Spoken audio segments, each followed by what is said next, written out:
assalamu alaikum bandiraɓe hettiyankoɓe ɓiyankoɓe yaw Piindi TV bisimilla moon e roɓɓindu jayndeli moɗon weltare min dañata kala saaha huccide e moon noon kadi min dañiri weltare oɗo subaka alhamisa hannde ko wiɗon tan yo Allah waɗanen jaam goto fof salminama e inde ko noon manama e jettode serenɓe men jittaka e laal gotol calminama juura berta juuɗe ñaga duwaw yuppo e Sénégal e aduna o foof hawɗon brosaw holluden caggal jaam dumo e nder leydi meɗen Sénégal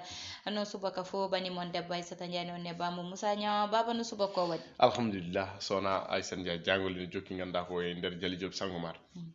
ko yettude Allah e julde rasulu sallallahu alaihi wasallam yettude ganda ko jinna men yettuɓe halifaɓe diini kame aada Aissata Ndiaye ɓen yeeɓiyankoɓe Piindi TV tawatere nder e bawol leydi no kewɗen wiide so gam tiggu yoori ko yuma jaggue balaɓe ko jarnadeɓe kamɓe kala ganda ko hokkuɓe no oɗon sembe ko ken ngal ɗon cuusal oɗon beelamma nde ɗon softede tigui arde ɗo ndeɓe walla filandeɓe ganda tigui holko sifa kala gaden jande e leydi Sénégal ko ɓuri tengtude hande ko noon tigui ene wayno ganda ko on gardinoɗo DER directeur de l'entrepreneuriat rapide ene wayno Pape Amadou Sarr ko kañum de itta e gollordo mum walla mbiyen itta ganda tigui e nder ganda ko ɗon to wonno walla mbiyen nden gollordo nde adduno ene wayno sababu noon foof kongi kantoride walla mbiyen kongi ɗi ndewa lawol kongi ɗi yonani ɗum noon waɗimo coûté cher Aissata Ndiaye natal makko ne tawe nder jogue jande e leydi Sénégal jayde las udditidam ko noon tigui las ɓe mbi ko propos irréversible ene wayno noon ko ɗiɗon kongi goni sababu tigui Pape Amadou Sarr mo DER ganda tigui wadde mo dérapé kono kay ittedemo ganda tigui e ardugol gardigo ganda tigui oɗon DER directeur de l'entrepreneuriat rapide ene wayno noon ganda kay ɓe garte makko no hanniri ni ko kongi ɗi fotani haalde walla mbiyen kongi ɗi fotani wokkide woni sababu noon hoore lendi président Macky Sall sifi décret gam kay ittudemo e gardugol oɗon DER e fonds JUP ɗum ne tawi nder helle jeeɗiɗo ndeɗon jayde ganda ko las caggal kanna Aissata Ndiaye ɓe garti tigui ganda kay e oɗon grande partie mo Malika Gakou ɓe mbi ko nena e bord de l'implosion ganda kay ko tasgol mum walla mbiyen pusgol mum nani hen tigui ganda ko ɗiɗon feele yaɓata ɗum ne tawi nder helle jeeɗiɗo ndeɗon jayde las jayde les échos ɓe garti tigui ganda koye Pape Amadou ganda ko Sarr e wayno alhaali on journée internationale de la femme sanga tigui nde huccire ɓeɗon rewɓe gam kay sembitinde ɗumen wasiyade ɗumen kono kay waddude e mumen oɗon ñalawma journée internationale de la femme ko nden nde ganda ko wukkiri kongi ɗi ganda ko Aissata Ndiaye beele ko ɗi gonga o wi ko ganda ko wone kuule islam walla mbiyen wone kuule diine ganda kene haaɗi ɗum walla mbiyen rewɓe ko hunde nde fotani wonde e gueɗe baɗe noon beele Pape Amadou ganda ko wat dérapé walla ko gonga makko haali walla ko yiide ɓeɗon rewɓe saabi tigui o haali ka ɗon haala ɗum ɗon foof ko namde kono jayniyankoɓe les écoles ne jaabi ka ɗeɗon namde e hello mabɓe jeeɓo ɓe mbi ko Macky vire le délégué général de la DER fonds JUP on Pape Amadou Sarr yalti tigui ganda koye DER to ardino tigui kono kay ko haalɗa cewɗi cuutatno faade makko joni de woppi ndeɗon gollerde caggal kan ɓe garti ganda kay e alhaali violation du droit d'exploitation de l'œuvre et du droit moral de l'auteur sur son œuvre ene wayno ganda ko jomum waɗa Aissata Ndiaye kasen mum naata esi jomum ganda tawno wonde ɗereji mum ɗum ko wiyete carte d'artiste ene wonde droit d'auteur yaltina produit mo ha laaɓa goɗɗo ƴetta nattina ɗum YouTube walla nattina ɗum banggue goɗɗo hutoro ɗum taw ganda ko wondani e ɗum ko wiyete autorisation Aissata Ndiaye walla wondani yembirore Aissata Ndiaye jomum wawi waddemo procédure en justice janen koɓe les ko mbi ko ɗum woni sababu Bril Faye fo aɗa Bril Faye fo Bril Faye fo ko kanko ganda ko waɗi porté plainte waɗi réclamé 100 millions faade oɗon groupe Futurs Médias Ndiaga Ndour e Bouba Ndour ɗum ko caggal nde ganda kay ɓe ƴetti oɗon to som makko ganda tigui ɓe wiyete sama bëgg ɓe mbaɗi ɗum e ganda ko e nder téléfilm walla mbiyen e nder ganda ko film goro ene wayno en wiye tay film ene wayno ɗum sababu o yonnani Bril saabu ɓe ƴettani yamirore makko ɓe ƴettani haydara joni noon procès o rewtama ha 23 mars gam de alhaali mabɓe Bril Faye fo e Bouba Ndour Moussa Niang ay milieu showbiz o ɗo yettiɗo wonko ganda kewti hande a jottono ha jiiya soma ɗo woni fo walla nana ɗum ɗo woni fo hande ɗum ɗon kewti koko ganda goto fo ne andi droit ji mum hay sa ƴetti nanni YouTube ko ganda ala hen lawol YouTube e hoore mum aɗoto fidema avertissement te so timmi tati ɓe uddete jayde quotidien le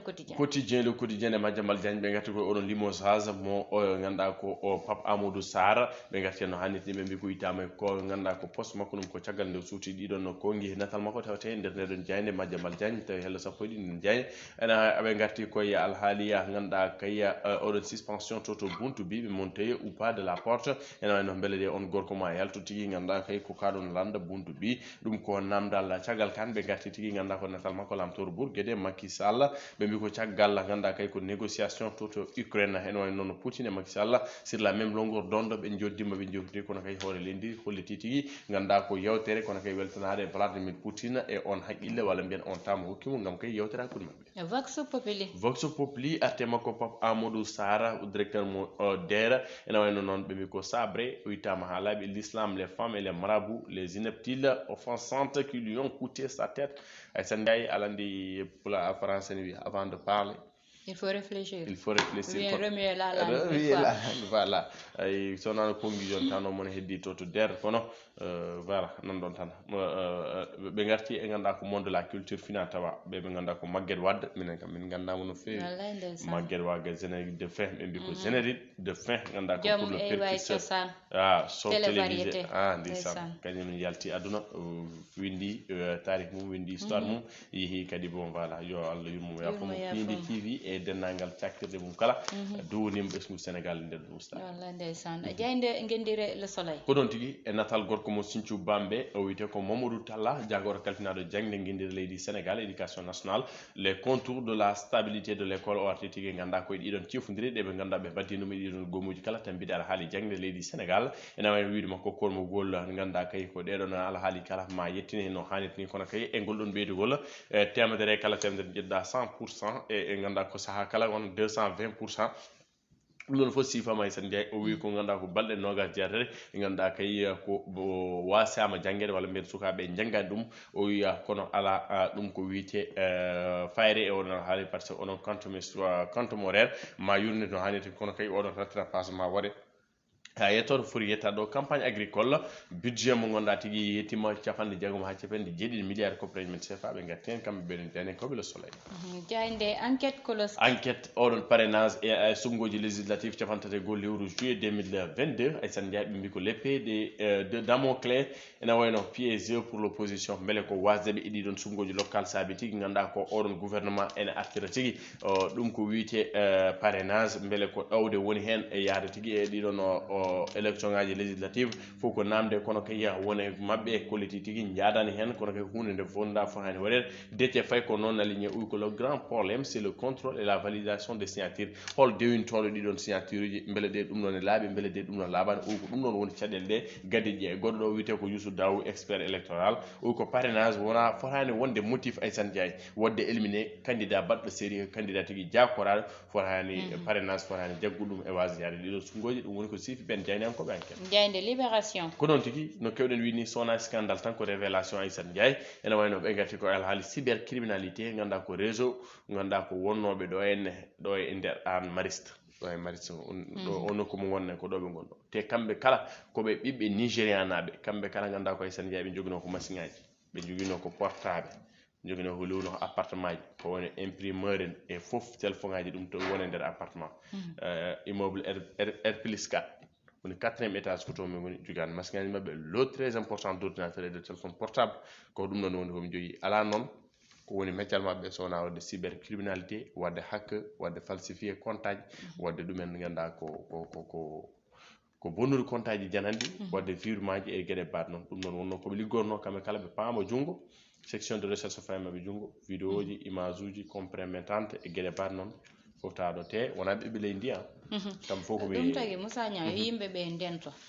keɓa lien goto e téléphone ma tan mbaɗa cliqué mbiyeɗa ko promotion aɗa gagno 100 000 aɗa gagno 1 million ko société naggam société mo ganda ana anda ɗum société jeeyo café mo ganda anda ɗum société jeeyo mew mo ganda anda ɗum mbiyeɗa aɗa gagno 1 million walla aɗa gagno pañe Moussa Niang mbaɗa cliqué lien o anani kala ko namnoɗa mbaɗa ok kamɓe aɓene daño no ɓe natiri e nder téléphone maɗa yimɓe ɓe yoppin kalis wona noon gañorte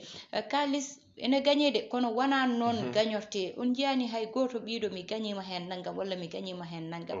dentoɗe ƴetta kadi mbaɗa partage goɗɗo walla mbiyeɗa haade ma natde ɗo a waɗat partage tant de personnes Moussa Niang nata to woni foof mbaɗa ɗum partage a waɗi ɗum permettre no natire nder donnéji ma dentoɗe jeyde l'observateur ko ɗon tigui jeynenkoɓe Futurs Médias ɓe Aissane Ndiaye ɓe gatti oɗon nouveau chef du gouvernement gona gartugol oɗon premier ministre ɓe mbi ko le faux alibi du pouvoir discours de soutien et de réalité des faits ene wayno noon ɗin élément ji kesi oɗon langage mo ganduɗa tigui eɗino sungoji législatif payari foof de haɓere keɓano ɗum no hanni ni kanko e gardogol makko lamtoro Bourgueɗe no kewɗen widemo Macky Sall en tawi nder hello tatamo nde ɗon jeyde ganduɗa kay ko l'observateur caggal kan e hello mabɓe jeegom Aissane Ndiaye ko hunde yurminide waɗi to Daara Musti ene wayno ganduɗa ko debbo goto mo duuɓi 82 ko beyi makko jeetati gujja ko ɗon tigui waɗi piqué crise ɗon e yaltiri aduna ndeysan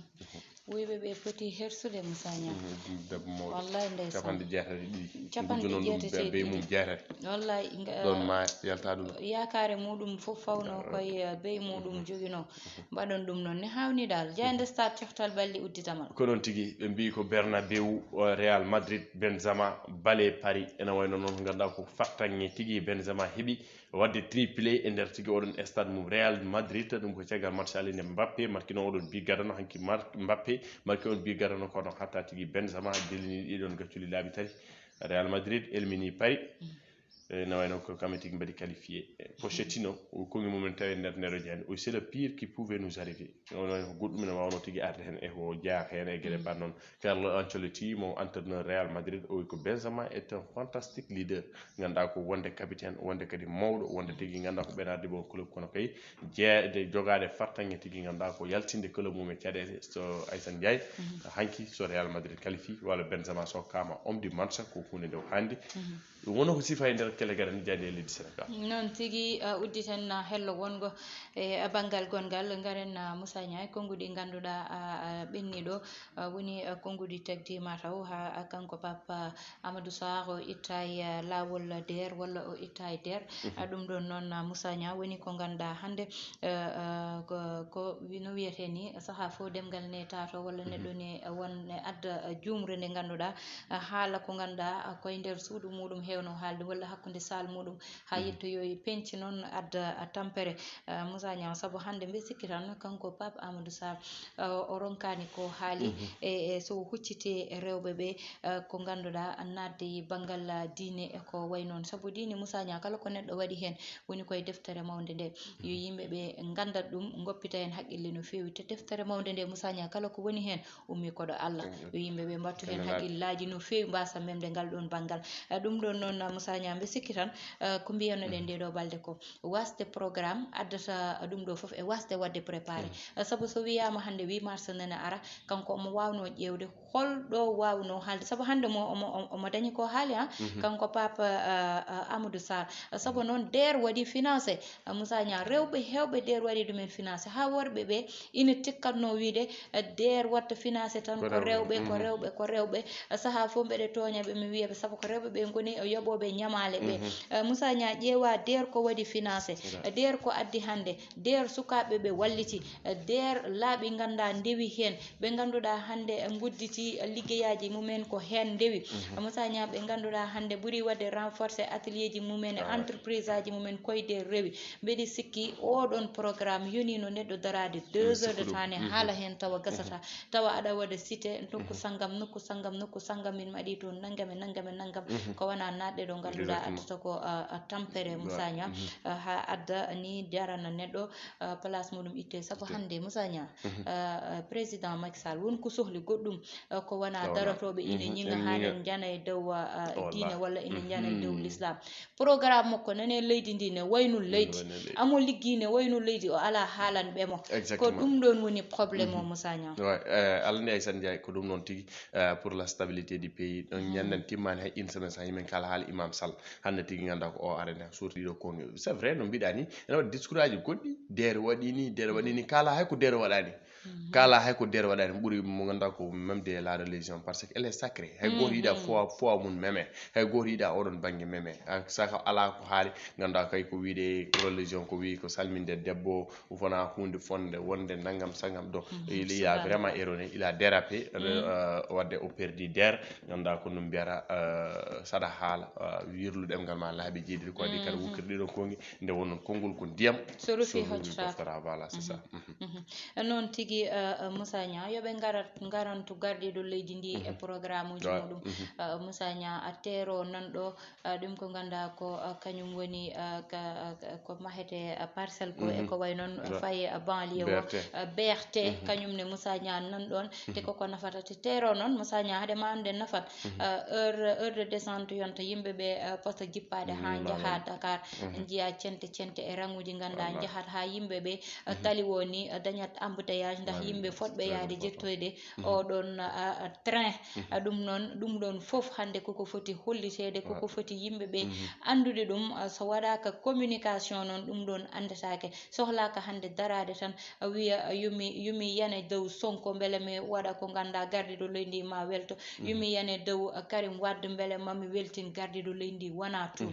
kollire ko gardiɗo leydi ndi liggi ko e nder leydi ndi ko ɗum woni priorité o oɗo saaha ko ɗum o sohli saka noon omo faye élection ji te noon amoni liggo Moussa Nia neɗɗo ko mbawɗa wiide ɗum wiɗum ko mbiyanmi saaha fo guuraka ne muusi ko gonga yoɓe ballitimɓe e guuraka kono noon gardiɗo leydi ndi nani liggo Moussa Nia e nder leydi ndi exactement wadde ganda ko golle payɗi projet ɗi kewi alani ganda ko kala saaha so jomum itama wona question ko ɗum noon ko haaldaji baɗi ni wadde ɗum noon ana holli tan ay sen jay kanko ala ko yiɗi sona o yiɗi sona stabilité so tawa neɗɗo suuri ko kantouride so neɗɗo suuri ha haala e troisiéme mandat ko ɗum noon tan ittirta jomum bon voilà meeɗa wiide kaari golla wadde mbiyan kanko ñiwore ala e makko hande so wodi ko hani vraiment ko ɗiɗon élément ji o piyoŋaji ɗi posi sara makko aussi no mbiɗani salon ngaji ɗiɗon kala ganda ko ganda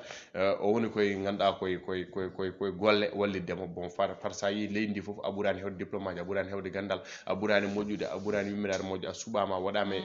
ko gollorde walla ardinama ganduɗa ko direction wadde femme tigui ganduɗa ko responsabilité kokkeɗa femme tigui ko teddugal leydi kokkeɗa ko hurum ko korsa jomum hokkima ene wayno ganduɗa ko jomum ha arnema artire arana ɗum e juuɗe ma taw ganduɗa ko wona défaut wona erreur ko wayni bref yoɗani quoi c'est déplorable noon tigui ɗi konngudi guddeten roɓɓindu jayndeli meɗen oɗo subaka alhamis hande tottude wonadi janggo so Allahu lamɗo jaaɓi bani mon debba Aissata Ndiaye wonno bama Moussa Nia hayde mi ɗeesi yejjidde Moussa Nia nanɗon anniversaire Maymuna Sow walla Nafi Sow joom suudu e Amadou Sow kankone Moussa Nia amono waɗe souhaite un happy birthday to you un joyeux anniversaire